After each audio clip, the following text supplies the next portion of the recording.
Were there souls before the first astral plane was created? Was there something, in between the original substance, that later on turned into reptilians and the rest of the plane? Where were souls kept? Or were they leaving for the collective? No. There were some primitive elemental levels, rooms and glass vessels. Where did the technology come from? Did they create it by themselves? Oh, do you mean before Greys? Yes. They started modeling astral planes right away. They already had some experience. Experience gained after cooperation with some other civilizations? Yes, we are not their first gig. Reptilians are interested in souls, as a source of energy. How do they receive this energy? There are lots of methods. A living person can be provoked to produce a dump of energy that can be collected. They may also hook up an entity to eat directly inside the body. They may also collect energy through egregore, a thought form. That is, there is this hookup, plug-in for something. Yes, but these are new technologies. What about originally? Originally, there was only a provocation to dump, release energy and internal hookups. Inside the body? Yes, placement inside the body and provocation.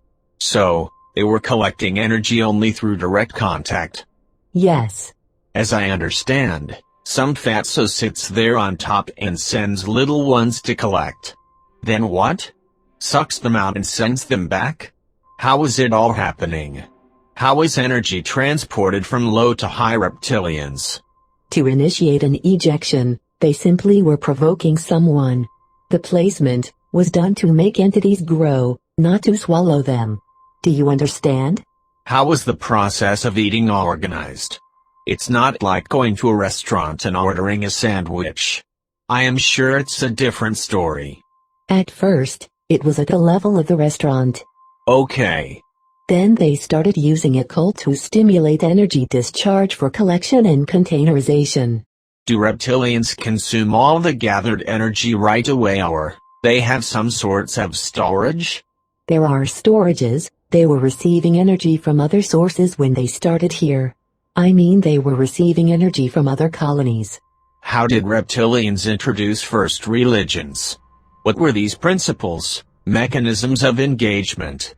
They didn't complicate anything. They just came down to earth in the format of gods. That's it. They were telling people how to pray, what to do.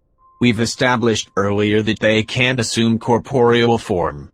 In what form did they descend to earth, or they could be seen, felt, observed? They were wearing artificially created costumes.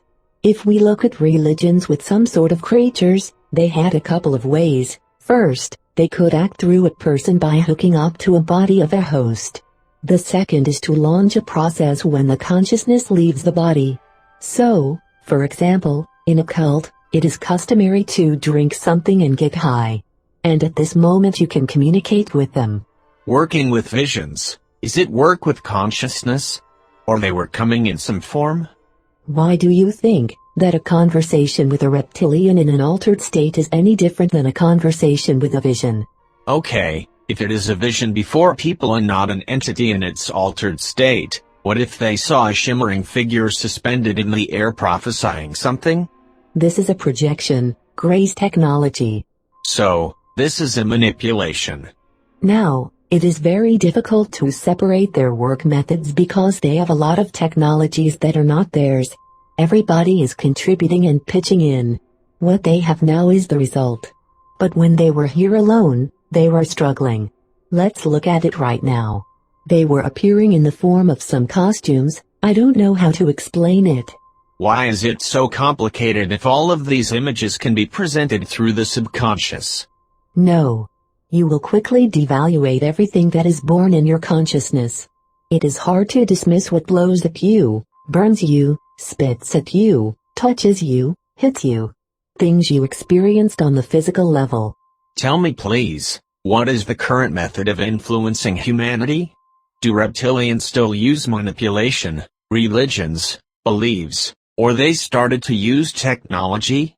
Everything is intermixed now. Technologies of octopuses, greys and everybody else is compiled into one giant mechanism. Nobody has to move its buns. So, everybody has access to implants, some other technologies. Of course, of a wide range of action, some mass. Of course, they don't have to apply a lot of effort any longer. They can appear even now.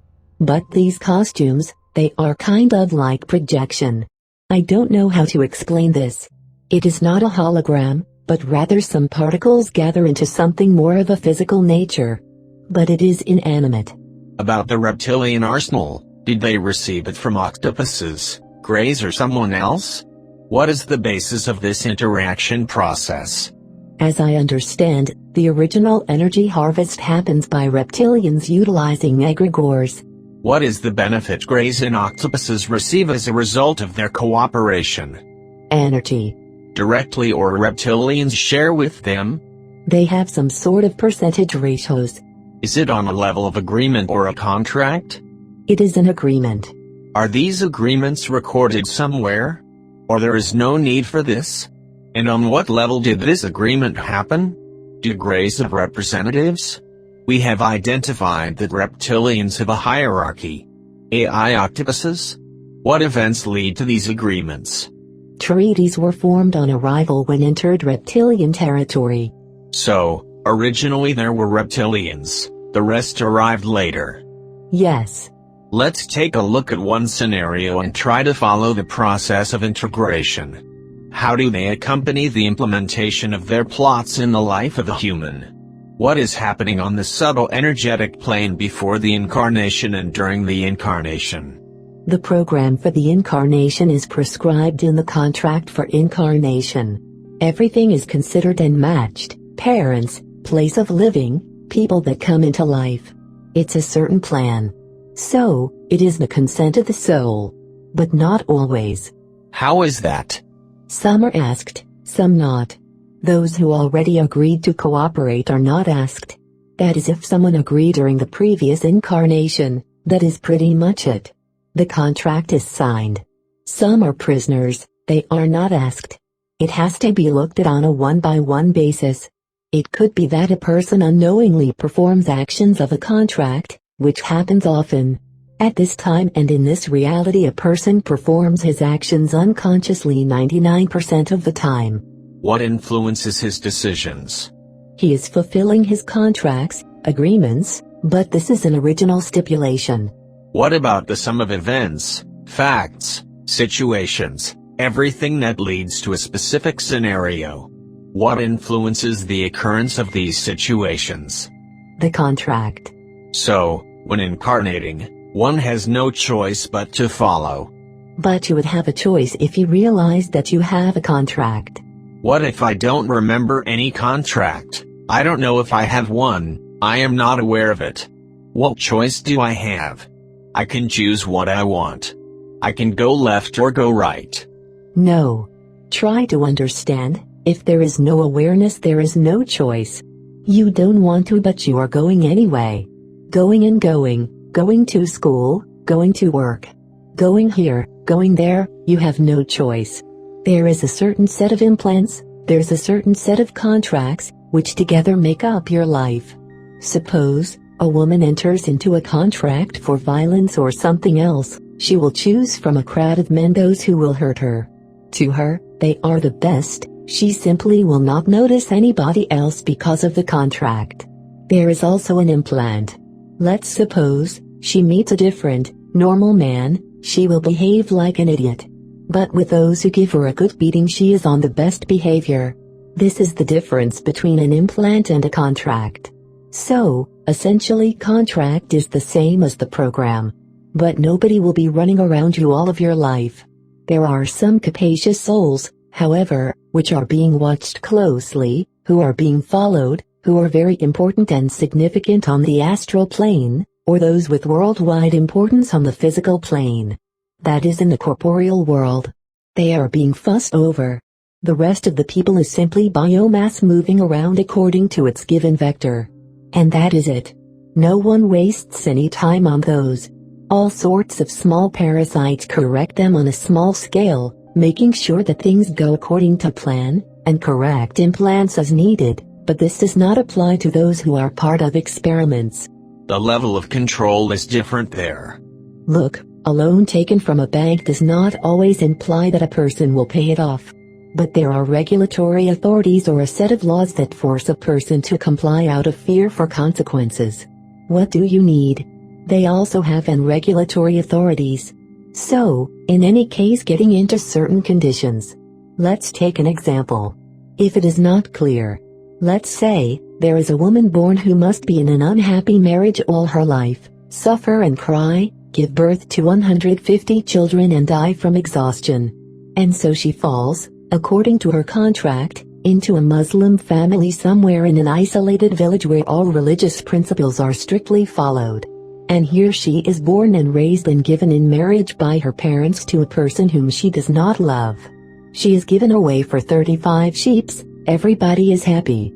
She endlessly gives birth to children because contraception in this village, basically, does not exist.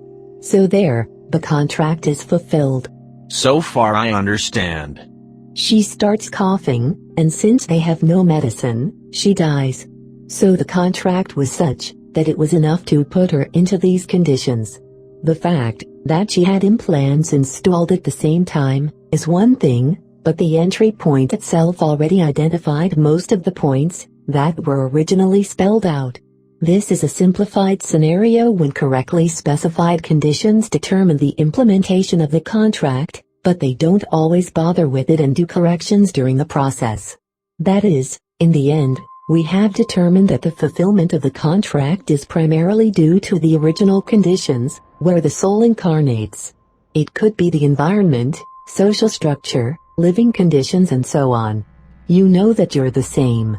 Place yourself a family of military men, a family of priests, a family of a habitual criminal. It is clear that your personality will be shaped in different ways. Well, then to the next question. How did they create such amount of these models that it allowed them to deploy a whole structure? Was it some kind of evolutionary process? That is, initially everything was quite primitive. Yes, it was very simple, but later on, it became similar, or a computer program for mixing colors. Here, you are when you order a certain color, computer knows exactly how many drops of what pigment to add to get the color you want. And if you come back to get some more, it will repeat the same procedure. And you will get the same paint color. But if that was done by hand, it is unlikely you will get the same result. Indeed, it looks very logical, if only for the simple reason that the number of initial situations it is quite limited to from the initial conditions. If we define them as some facts, the fact is that there is a database, there is a program that makes all calculations, all scenarios. That is, abusive parents or drinking parents, negative living conditions, religious beliefs. Knowing you, if you are inert, an aggressive family will either make you mad or will destroy your identity. And so, taking into consideration your essence, it is easy to predict results. Only people who do not act out of habit or according to pattern can make a difference and turn off of the beaten path. Go beyond their usual patterns of behavior? Then they are either attacked and being driven back, or they are written off as lost, depending on how far he's come. If I understand you correctly, the key to a successful exit from the system built by the reptilians is to radically change your behavior model? To exit the original structure where you were driven. This will allow you to come out. Yes. That is to act against your own logic and in a non-standard way. Okay, the next question is about the sphere of influence of reptilians on the scale of humanity. How many % of what is happening on the planet is controlled by them? 100%. How did they accomplish such a degree of influence? By engaging them with their systems like Egregores. What are those systems and influence? It is actually their system. How do you think a farmer influences sheep on his farm? It only depends on the farmer when they will eat, when they will graze and when they will sleep. But if he wants to, he will drive them on the field all night long or corral them into the stable. That's all. I understand. Tell me please, is the way they interact with people the same, or there are some groups or communities or someone else with whom they interact differently? You see, when they came to Earth, There were few souls, and when they started breeding, the same greys joined them and started bringing a large variety of beings and souls. The approach to all is quite different, but the essence of the person is always taken into account because not everyone can easily be dealt with the same methods. It's clear. But the point of my question was a little different. How do they interact with the powers that be? Those who have more influence over people's minds than an average ordinary citizen. Mostly, it is the work of the owners. They don't trust people that much. Is it a tight contact? Are they more attentive to manipulation, or they simply take matters in their own hands? It is a reptilian in the human body. Reptilian occupies the body and claiming the rights of the owner. How can you identify it? It depends on the importance of its role. For example, a ruler of a small country in Africa is not as important, therefore the body is not always occupied. The bigger the importance of that person, the higher the chance that the body may be occupied by octopuses goes up. You said it as if a human in a prominent leadership position is always under the influence. If he is a part of the high hierarchy, yes. There is no third option? No. There are no free people in power? There are no toothless crocodiles in the river, do you understand? Okay, I understand. Tell me, please. Is there a way to identify a person who has a cohabitant who controls him completely? Yes. How? Look at him on an energetic level.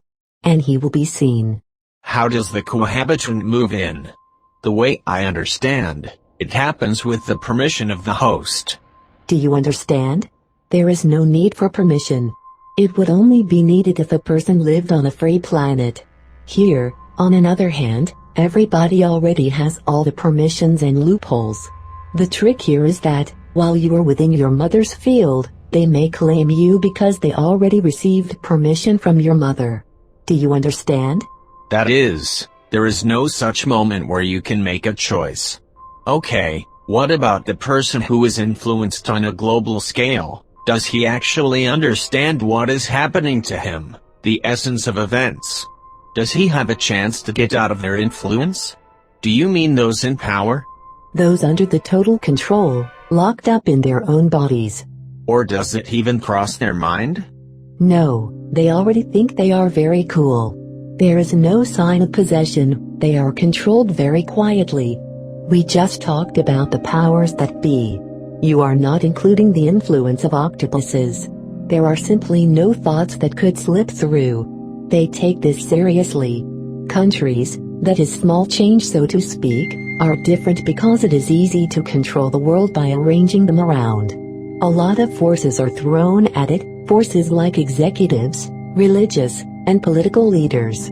Okay, so you are talking about religious, political and other leaders. It is just, originally it sounded like any successful person moves up. Yes, if he influences the world, yes, then he is being influenced. So, even if he was free in the beginning, as soon as he becomes a prominent figure in politics and religion, they will try to join him to something. How about us? We try to influence the world. If we try to change the world in the way we've just discussed, we would be offered either politics or religion. Do you understand? We don't influence exchange rates, we don't influence election results. We do not influence the system. We take people out of the system. What I mean is we take them out of the mechanism so they stop being a cog in this mechanism. They remain in the system but they stop participating in its processes. They don't participate in religious processions, they stay out of politics. That is, they fall out of the system. They do not argue with foam at their mouth about the need to vote for a certain president or to believe in a certain god. Do you understand? They do not participate in mass discharges of energy. They do not participate in the confrontation of one religion against another. One political party against another. They don't go to war. So, you want to say that legislative power and its necessity are because of the nature of a person is influenced by the system so much that we simply would kill each other. And in our original incarnation, we did not need laws and leaders. Well, understand that our original essence suggests choosing a leader who is the smartest and most likely the oldest. Do you understand? Yes. The most experienced, and not because he can tell people who should do what, but because he can teach. And as a result, it was perverted to such an extent that we choose a who knows who for a leader. Okay, take a look at how we treat wise and old people. Those who would initially be chosen by humanity as a leader. That is, they are simply being wiped out, destroyed and killed. That's it. Try to understand. If reptilians take any physical objects from the earth, precisely, minerals and other resources. For example, there is a myth about reptilians taking gold from our planet. You can perceive it as a metaphor. Gold is our energy. The most golden gold. In fact, they are exporting it. In general, the Greys specialize in all the fossil minerals. This is their niche. Reptiles don't want anything physical from us, something material. Not like Greys. I understand. Nataly, thank you for this interesting session. Shall we go back? Very well.